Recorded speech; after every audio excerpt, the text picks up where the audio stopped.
Estamos en CGN Noticias, Radio, Televisión, en el programa Frente a Frente, un diálogo con la ciudadanía. El día de hoy tenemos como primera invitada a la doctora Telma Flores, quien nos va a hablar referente al tema que está atravesando con la Defensoría del Pueblo. Ya volvemos.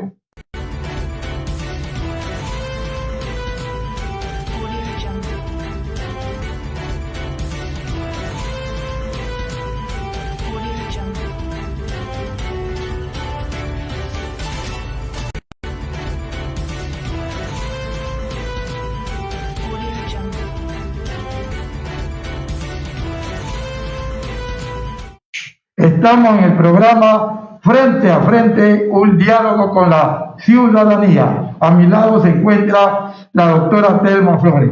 Doctora, cuéntenos cuál es la situación que usted está atravesando con su señora madre, con la Defensoría del Pueblo, que no le dan una respuesta de carácter positivo. Realmente no es que ahorita, ya esto viene del año 2004 hasta la presente en caso de su jubilación, porque ella es con un decreto ejecutivo y legislativo. Y yo le he pedido a ella, principalmente a las dos, incluso hasta el presidente de la Defensoría del Pueblo, que tuvimos una reunión en el Banco Central, expuse públicamente, porque estábamos reunidos dirigentes a nivel de la provincia, y expuse que no había realmente el irrespeto constante que hay con todos los ciudadanos, venga mañana, venga pasarle el cuento del gallo pelón. O sea, una tomadura de pelo, nada más. Una tomadura de pelo, irrespeto a la Constitución y varios artículos que realmente yo digo, ¿para qué nosotros hicimos una Constitución? Si realmente, si la acción de incumplimiento de los mismos destacamentos del Estado, de todos los funcionarios, porque ha actuado Gobernación, Intendencia, Superintendencia, Banco, Superintendencia, Compañía, Contraloría, de todos los medios, incluso la área educativa, que es mi señora madre. Ella entró en el 58, en las cuales la ley ejecutiva y legislativa hay del año 42, 44, 63 y todos estos artículos. Pero las omisiones que se hacen en todos estos destacamentos dentro del Ministerio, dentro del Seguro Social, realmente que esto es un cuento del gallo pelón, porque ni siquiera le han reconocido realmente todos sus valores que él correspondía. ¿Usted ha estado alguna vez en la Defensoría del Pueblo? ¿Ha estado en algunas ocasiones? Yo le he visto, pero parece que no hay una respuesta favorable. No hay adecuada porque véngase, no es que eso no nos compete a nosotros, sino otra autoridad. O sea, es el cuento del gallo pelón. Por eso le estoy diciendo el cuento del gallo pelón, pero lo que más me molesta es que aquí le presento con documentos que son copias, la original de pueblo están todos los telegramas, todos ya cumplidos por los requisitos normales que se establecen. Aquí está diciendo la educación del Guaya que ella entró en el 58. Correcto. Y terminó ella en el 95. Entonces, si tenemos nosotros un CARDE, nosotros nos dirigimos por el CARDE porque están manejando el sueldo y está diciendo la estadística de todos los trabajos. Como debe ser. Como debe de ser.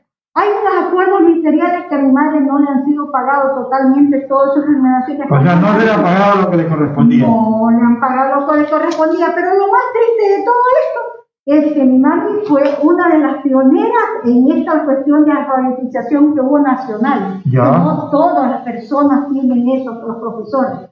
Y ella es vitalicia. Cuando es vitalicia, ella la descontaron 44% de su sueldo, que casi no cogía nada. Claro, cero. Cero. Entonces, si le pagaban cada 6 meses o cada 5 meses para pagarle una quincena, ¿cómo yo podía subsistir con eso? No se podía. No se podía. ¿Y cómo podía que una madre que tenía, por ejemplo, yo?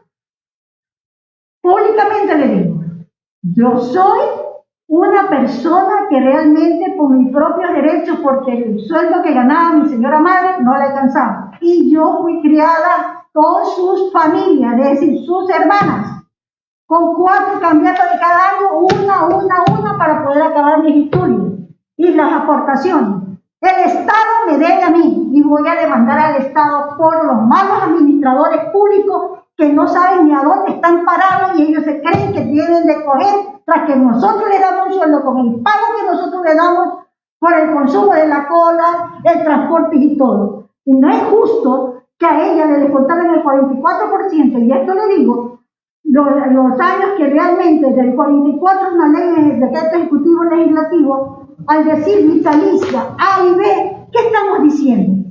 ¿Y por qué le pagan un solo sueldo? Le pagan 2 sueldos. Y a los 2 sueldos porque yo estoy constantemente haciendo reclamos. O sea, usted está haciendo la movilización de respectiva para que se les pague. Si no, no le pagarán nada. Nunca le pagarán nada. Y yo lo que he pedido a la Defensoría del Pueblo es una mesa en las cuales todas estas personas tienen que venir porque no le han pagado. O sea, dar un informe. Un informe, y a la vez que no le dan un informe, porque si yo tengo los acuerdos establecidos, incluso está con el 40%, miren, aquí hay una certificación. Ahora, si el problema no es de mi señora madre, el problema es que el Estado comenzó el Estado del año 85, comenzó el Estado a ocupar plazas que no eran de él, porque aquí están todos los registros. Ahí están las pruebas, quiere decir, señores, están las pruebas. ¿Y por qué no se le quiere pagar a esta señora que fue maestra y que preparó a varios jóvenes para el futuro de la patria? Y mire, yo no es que estoy hablando por hablar, porque a mí no me gusta hablar por hablar, porque a mi mamá le han tildado el Seguro Social de loca. Y yo creo que ellos están locos porque yo tengo pruebas. Y las pruebas que mando. Mire, ¿qué dice la elección provincial? El pago del cupo al magisterio. Quiere decir que el gobierno no ha pagado, pues, no le pagó. No le pagó. Ahora, ¿qué tenía que hacer? Mandaron también del retro aquí diciendo, es el cupo que no se le ha pagado.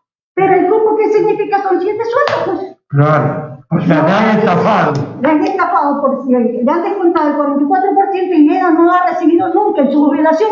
¿Ququé quiere decir? ¿Que no es estafa? Y estafa, entonces, ¿qué depende del ministerio? Y aquí dice, estoy aquí, y eso que yo le decía, que es muy fácil de resolver todo. ¿Por qué? Porque la Defensoría del Pueblo tenía que llamar al Seguro Social, al Ministerio de Educación, directamente, porque como es provincia, para que den un informe de las cosas. De todas las cosas. Y que el problema es más agudo. ¿Por qué es más agudo? 2 cosas. La primera, ella estaba en su cupo. Le mandaron su cupo a ella. Ahí está la prueba. La prueba la tengo. Entonces, si yo me dan los cupos señalando que aquí están los telegramas. Ahí están, Gloria. Están todos. ¿Y por qué a ella la sacaron cupo y otras personas se han beneficiado? ¿Y por qué hasta la perjudicada? Y ella es la perjudicada. La perjudicada. Mi madre está ciega. Y realmente que me ha disgustado. Si el Estado me deja la educación, y disculpen que golpee así, porque realmente estoy indignada en el respeto. Ayudé a hacer esta constitución, pero no para que a nosotros nos tomen el pelo unos 4 que no saben ni a dónde están parados. Ni siquiera se respetan ellos, peor van a respetar a los demás. Estamos como estamos en esta situación. Yo lo que le pediría a usted, muy comedidamente, es que realmente no todas las personas tienen el tipo de documentación como usted la tiene, bien ordenada. Pero para esto es que realmente me asombra varios aspectos.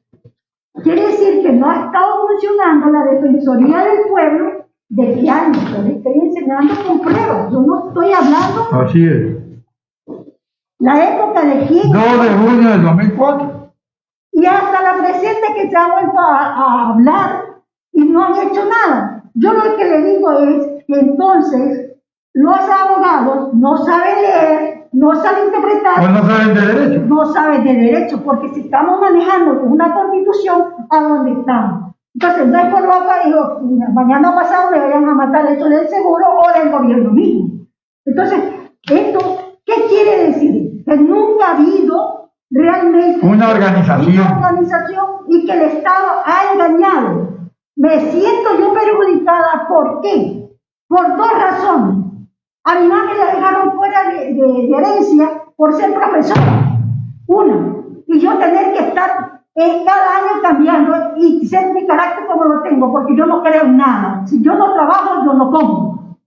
Y cuando me gusta ayudar a gente, me gusta ayudar a gente también, pero si no son comprensivas, no son leales tampoco, yo lo tengo como un enemigo.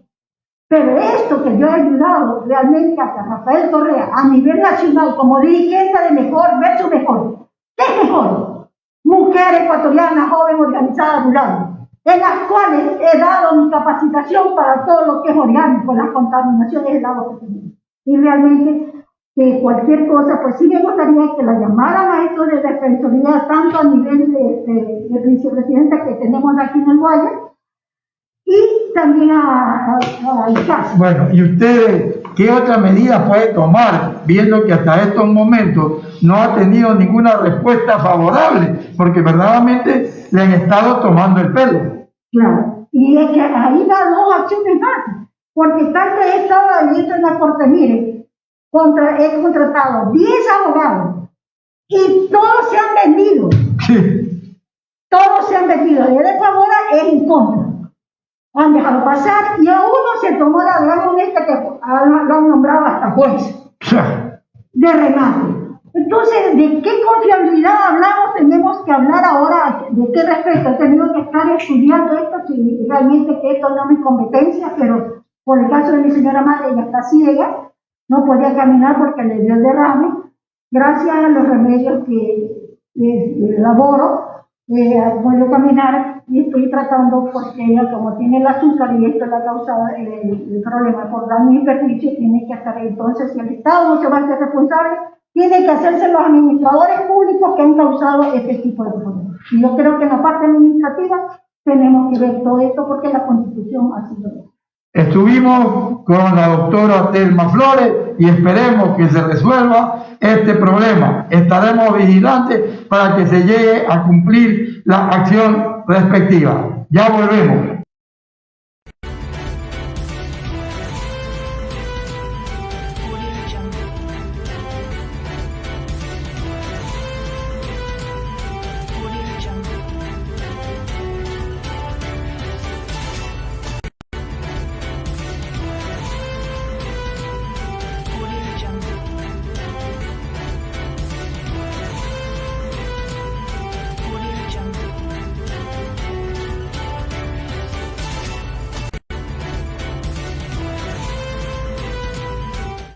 Estamos nuevamente con nuestro programa Frente a Frente, un diálogo con la ciudadanía desde la Unión Nacional de Periodistas Núcleo del Guaya y su respectivo canal de televisión. Con nosotros se encuentra a mi lado el doctor Kevin Matías Morri. Doctor, muy buenos días, gracias por habernos aceptado nuestra entrevista. Queremos saber cómo ve la situación delincuencial y el abuso a la mujer ecuatoriana.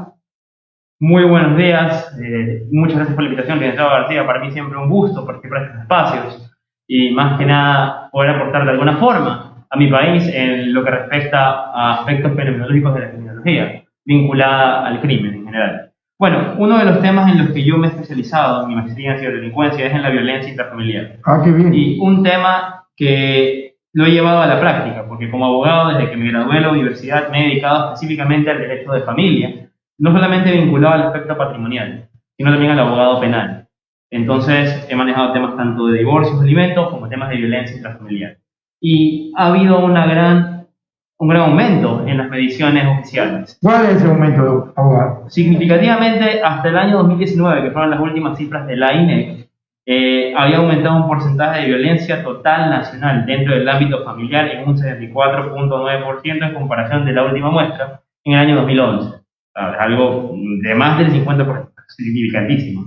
Y bueno, pues había habido una violencia psicológica de 56 a nivel nacional, de 56.7 a nivel urbano y 57.4 a nivel rural. En lo que respecta a físico, 35.4 a nivel nacional, 34.4 a nivel urbano y 38.2 en el ámbito rural. Ese es el último informe del INEC. Los datos de la Fiscalía al año 2021 hasta la fecha de marzo, nos dan un antecedente de la época de la pandemia.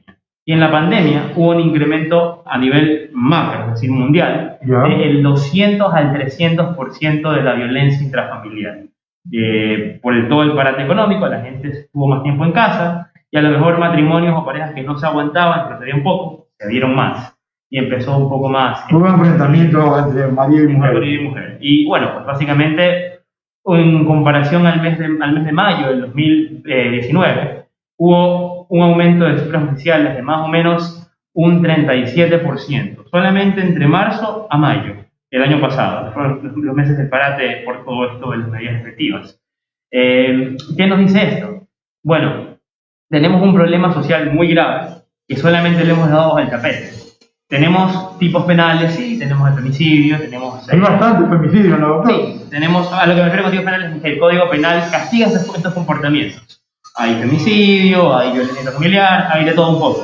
Pero no existen políticas preventivas. Y básicamente algo que no se toma mucho en cuenta es que el Código Penal no es lo único que restringe o no es el deber ser que corrija el comportamiento. Yo sanciono cuando ya no tengo más que hacer, pero las políticas preventivas son las que deben ser, y eso no hay. El gobierno no lo ha cumplido, no ha hecho el presidente Lenín Moreno. ¿Qué es lo que pasa? Históricamente no ha habido nada de esto nunca, y digamos que la primera vez que se intentó pensar en esto fue con la reforma del Código Penal, que era nada más que en letra En una reforma, nada más.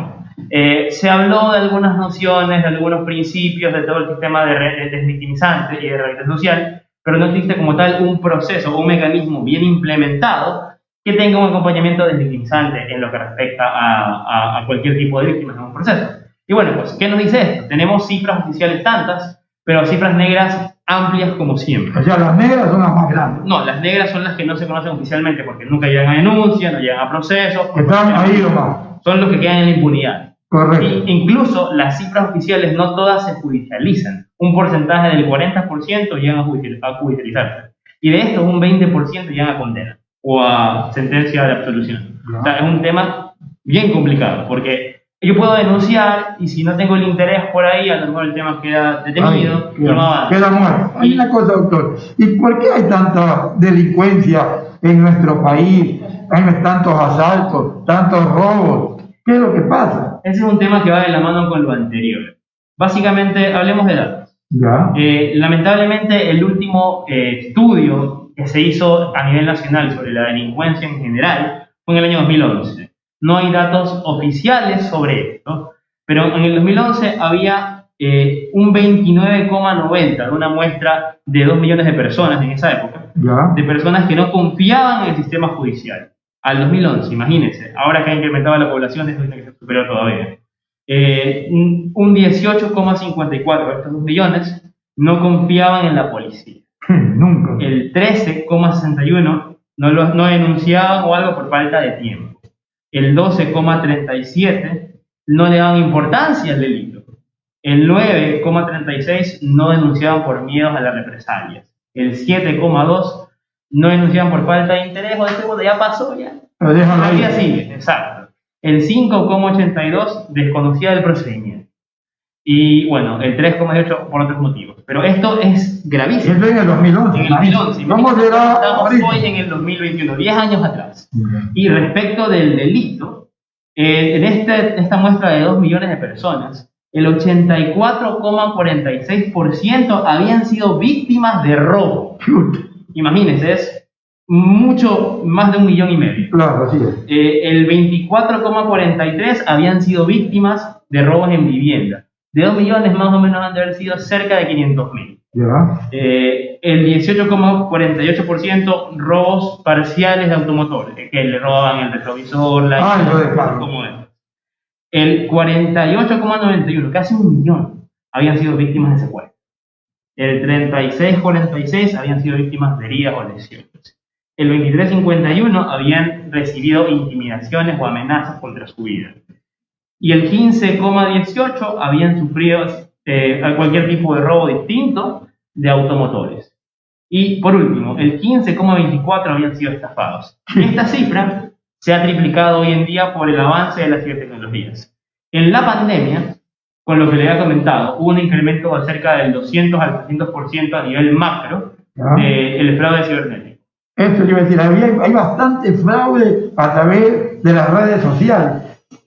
Piden negocio, hasta utilizan hasta a las mujeres y piden el rostro de una mujer y dicen que es una chica bonita y ni sé qué ni sé cuánto. Y cuando se dan cuenta, le piden la tarjeta de débito y lo que pasa es que lo estafan. Hay varias formas en cómo se ataca.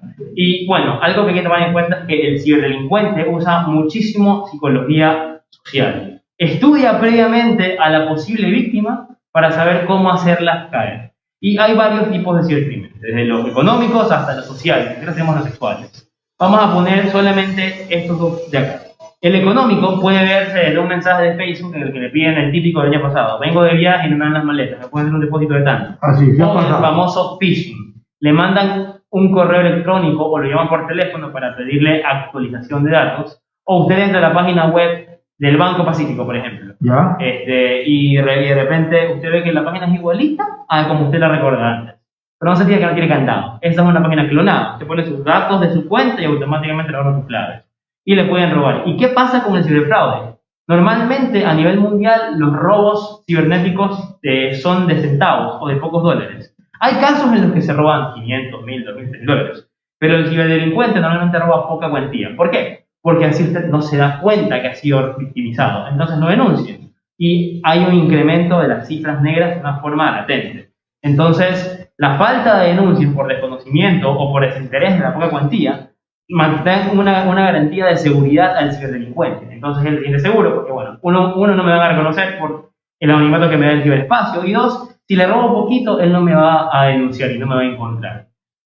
Bueno, esto por un lado. Y bueno, pues la gente normalmente no denuncia porque dice: si denuncio me va a cobrar el abogado, nomás me robaron 500 Y voy a gastar plata. voy a gastar más de lo que voy a recuperar. Y si es que recupero. Lo que sí le puedo decir es que algunos bancos sí tienen algunas buenas políticas de ciberseguridad. Y en el momento que han sido defraudados, es mejor que llame automáticamente. Usted que tiene un débito de tanto, llame al banco, ponga la denuncia y en algunos casos sí le devuelven el dinero, no en todos. No, pero mientras más rápido lo haga, le dan el dinero de vuelta. Ahora, volvamos al tema anterior, el principal para mí, el tema de la violencia contra la mujer. Eso es grave. Esto tiene que ver, y va de la mano del aumento de la delincuencia, ¿no? Tiene que ver con los problemas en el sistema de educación. Una de las causas, no todas, pero una de las causas. ¿Qué pasa acá? Las personas no son educadas con la debida resiliencia. ¿Y qué son las resiliencias? Son este conjunto de conocimientos o de destrezas anímicas con las que yo puedo confrontar una situación complicada. Si yo no puedo confrontarlas fácilmente, o me deprimo o me hago agresivo. Entonces, esta falta de educación en resiliencia tiende a dos cosas. Por un lado, a que las víctimas tiendan a victimizarse más. Me da miedo tal cosa. Y que el victimario no tenga empatía con la víctima. Hay estudios en algunos lugares en los que se demuestra que la educación en resiliencia genera empatía en el victimario y reduce la probabilidad de que éste delinca. No siempre, pero tiene resultados conocidos con datos empíricos.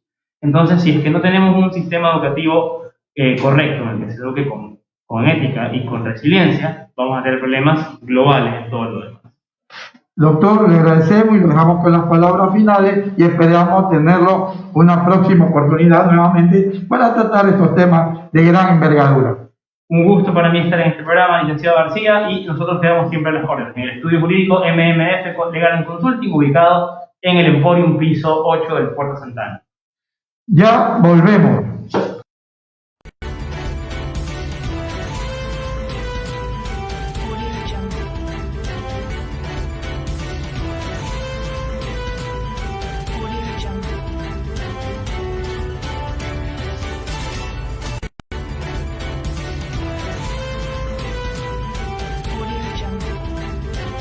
Estamos, como decimos, nuevamente con nuestro programa Frente a Frente, un diálogo con la ciudadanía. Ahora está a mi lado el economista Kevin Mejía. Economista, gracias por habernos aceptado nuestra entrevista y algo que nos preocupa a todos los ecuatorianos en este momento, la situación económica de nuestro país. Usted como economista, ¿cómo va a ver a futuro y qué medidas se podrá tomar en beneficio de que este país salga adelante y no haya problemas de carácter económico? ¿Qué tal? Buenos días y un gusto, muy amable por su invitación. Y bueno, nosotros tenemos un panorama incierto en estos periodos, ya que estamos pasando un periodo de ventana que sería el periodo electoral. Entonces, la situación que está pasando ahora, venimos, primero, que hemos estado con una situación económica en desaceleración, pero a medida que ha venido esta pandemia, hemos llegado a una recesión económica que quiere decir que los bienes y servicios que se producen en el país han disminuido. Y esto afecta a todos los diferentes sectores, porque como sabemos, nosotros somos un país petrolero y exportador.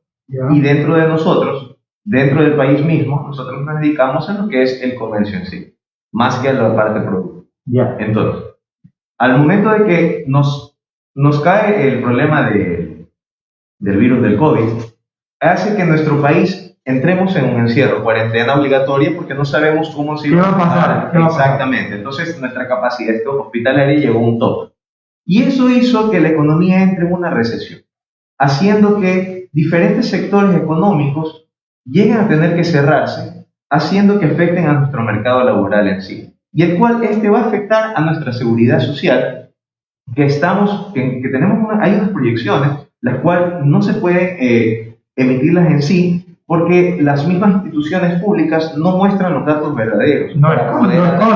Exactamente. Entonces sabemos que la situación en el sector laboral y en el sector de seguridad social es insostenible. No sé qué va a pasar. Exactamente. Entonces, esto hace que, como le indiqué a un comienzo, que tengamos incertidumbre a lo que va a pasar. Y este periodo ventana sirve bastante porque las políticas económicas que se tienen que efectuar no tienen que ser radicales, sino que tienen que ser políticas públicas medibles y efectuables. Ahora, la dolarización, ¿qué pasaría si se saca la dolarización y se crea una moneda de carácter nacional? Claro, en este caso, nosotros en sí, crear nuevas políticas monetarias nos afectaría perjudicalmente. ¿Por qué? Porque van a haber diferentes personas que se van a querer beneficiar de eso. Y esto, en vez de beneficiar al país, vamos a entrar de primera a una hiperinflación.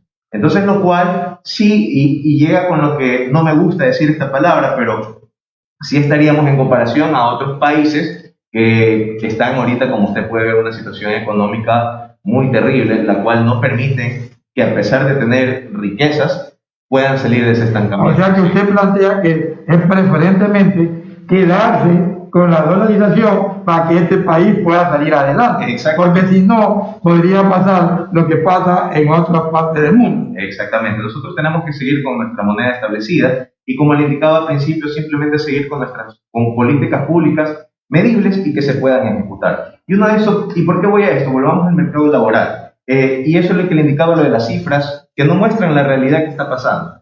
El último reporte que acaba de mostrar el INEC al 3 de abril del 2021, que sería el último trimestre del 2020, muestra que nuestro empleo adecuado se redujo al 30%. Pero ¿qué pasa? Ellos, al momento de mostrar estas cifras oficiales, nos indican que han cambiado la metodología de medición.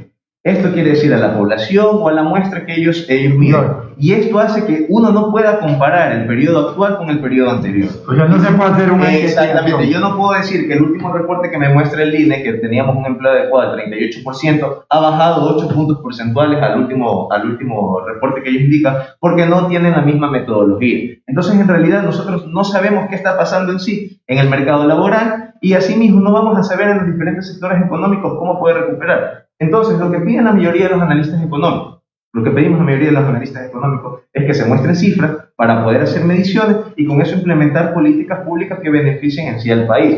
Porque hay que tener en claro también, y que es muy importante, que la parte que más se perjudica, además de todos los ecuatorianos, es el seguro social que nosotros tenemos. Porque el seguro social se inyecta del dinero de las personas que tienen un empleo adecuado. Y además ahorita tenemos un subempleo que, como les indicamos, no podemos comparar con el periodo anterior, pero seguimos en un 47%.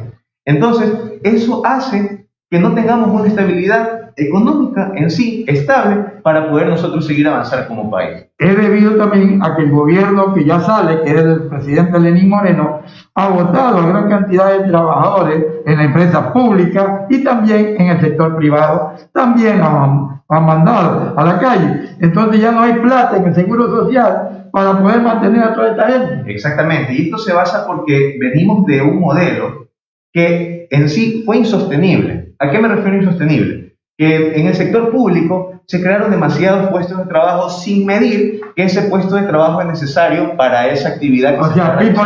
Exactamente. Y eso ha hecho, como le indicaba, algo insostenible. ¿Cómo puede ser que en gasto corriente el sector público tengamos que dar 800 millones de dólares anuales? Lo cual, obviamente, como le indicaba, no se hizo las mediciones adecuadas, haciendo que no sea sostenible, que a largo plazo tengamos que sacar a las personas. Y esto obviamente no solo afecta a lo público, afecta a lo privado, porque las reformas que existen en el sector privado hacen que sea también insostenible para el empresario invertir por todas las tasas, por todos los impuestos que tiene que pagar y asimismo por el tema de las afiliaciones a las personas que tiene que tener. Entonces, no es rentable tampoco para un empresario. Lo que tenemos que hacer en sí, como el nuevo gobierno que ingresa, es hablar con madurez con los ecuatorianos y con la Asamblea y reformar lo que es la parte laboral y la parte de seguridad social. No quitándola, no cambiándola, reformándola. Exactamente, sino reformándola y ponerse el día en lo que son los pagos. Con eso el Ecuador puede de poco a poco salir adelante para así continuar con las otras medidas, con las otras políticas públicas que se puedan implementar. Ahora, lo que a mí me preocupa es que los médicos están señalando que es necesario hacer un encierro a partir del 12 al 1 de mayo. ¿Qué le parece a usted si nos volvemos a encerrar? ¿No sería perjudicial para la economía de este país? ¿Y dónde está la parte del trabajador? ¿No será mejor, más fácil poner horarios divergentes para que la gente trabaje? Por ejemplo, un grupo sale a las 7, otro grupo sale a las 9 y así sucesivamente, para que no se encuentre todo el grupo a la misma hora en los vehículos de transporte. Claro, y ahí justamente hay algo que se llama la evidencia científica. ¿Y en qué se basa la evidencia científica? Si ya hay un país que tiene creada una nueva política, algo que ha tenido éxito en ese país, ¿por qué no aplicarlo acá en el nuestro basándonos en nuestra situación actual? Entonces, hagamos un ejemplo, veamos Alemania. Alemania llegó a un cierre definitivo en lo que fue diciembre-enero. Volvió a tener cuarentena completa con todos sus trabajadores y establecimientos comerciales. Pero ellos ¿qué hicieron? El Estado vino y puso sobre la mesa a todos los sectores comerciales cerrados el 70% de sus ingresos dependiendo de sus últimas declaraciones.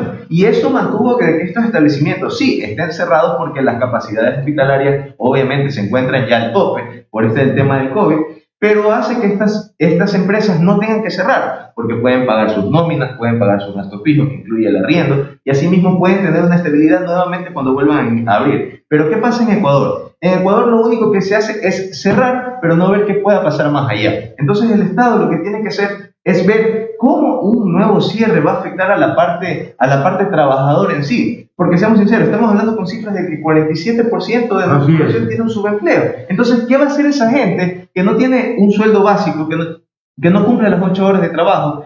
Las personas nuestro sector informal en sí en general, ¿cómo se van a poder mantener? Entonces, no es viable, pero si no tenemos unas políticas públicas establecidas que en verdad puedan favorecer al trabajador y al empresario. Porque obviamente el sector público está protegido, tiene su sueldo, pero ¿y el sector privado? A ver, informar también, como usted decía, vemos a personas ya de tercera edad que todavía están en sus negocios en la calle. Y por eso decía el gobierno que a veces es necesario, alguien, no se me acuerdo, alguno de los miembros del gobierno, que a veces es necesario que las personas de tercera edad ya vayan poco a poco desapareciendo. Entonces esa es la preocupación que hay, porque la gente informal, la tercera edad, es la que se encuentra en la calle vendiendo negocios de agua, de comida, etc. Claro, y eso ya es trabajo netamente del gobierno para que ellos puedan proteger este sector que son los más vulnerables. Y existen diferentes formas en que ellos lo pueden hacer, creando casas asistenciales, creando subsidios para esta clase de personas que no han tenido una estabilidad laboral. Pero no lo han hecho. No lo han hecho, ¿por qué? Porque obviamente ellos han tenido que realizar políticas, llamémoslas así entre comillas, para favorecerse entre sí. Entonces, el nuevo gobierno que tiene que ingresar ahora tiene que tener una madurez para hablar con los ecuatorianos y poder sacar al país adelante, que es lo importante, que es lo vital en este momento. Para así salir adelante, somos un país rico, tenemos riqueza. Pero no la aprovechamos. No la hemos sabido aprovechar. Tenemos que dejar de ser exportadores de materia prima y comenzar a producir nuestra materia prima para vender algo procesado que nos va a generar más ingresos. Vamos a tener atracción del sector privado y asimismo no vamos a necesitar netamente que el sector público sea el que sustente en sí a todos los sectores económicos comerciales del país. Aquí nos han escrito y nos preguntan que dónde podrían ubicarlo tanto al doctor como a usted, en qué sitio, en qué lugar, para poder tener alguna consulta. Claro que sí, nuestros números de teléfono son el 0978-675465, estamos ubicados en el edificio del Point, piso 8, Puerto Santana, y también en nuestras redes sociales MMF Legal and Consulting, en Facebook, Twitter e Instagram. Nos pueden comunicar o buscar, contactar sin ningún problema, vamos a estar a las órdenes. Ya para finalizar, usted ve entonces que si el nuevo gobierno hace las cosas bien, el Ecuador podría salir adelante. Lo que pasa es que tenemos que pensar que cualquiera de las dos que ganen no van a beneficiar al pueblo ecuatoriano, sino que primero van a beneficiar su bolsillo a ellos. Exactamente, tenemos que saber y también saber que el nuevo gobierno, que a corto plazo no nos va a poder sacar esto, sí, sino que tenemos que esperar el proceso que sigue. Entonces, el nuevo gobierno que ingrese tiene que simplemente hacer su trabajo y enfocarse a lo que verdaderamente importa, que son los sectores más vulnerables en este momento. Le agradecemos, economista, y antes de finalizar, hago un llamado a la ciudadanía que vayan con mascarilla, con gel, con alcohol el día domingo y también con su propio esferográfico. Vayan antes que todo pensando bien por quién van a depositar el voto. Lo único que les puedo decir que para mí las dos no sirven para nada. Piénsenlo bien antes de depositar su voto. A veces es mejor anularlo que cualquier otra cosa. Muchas gracias y hasta el día lunes.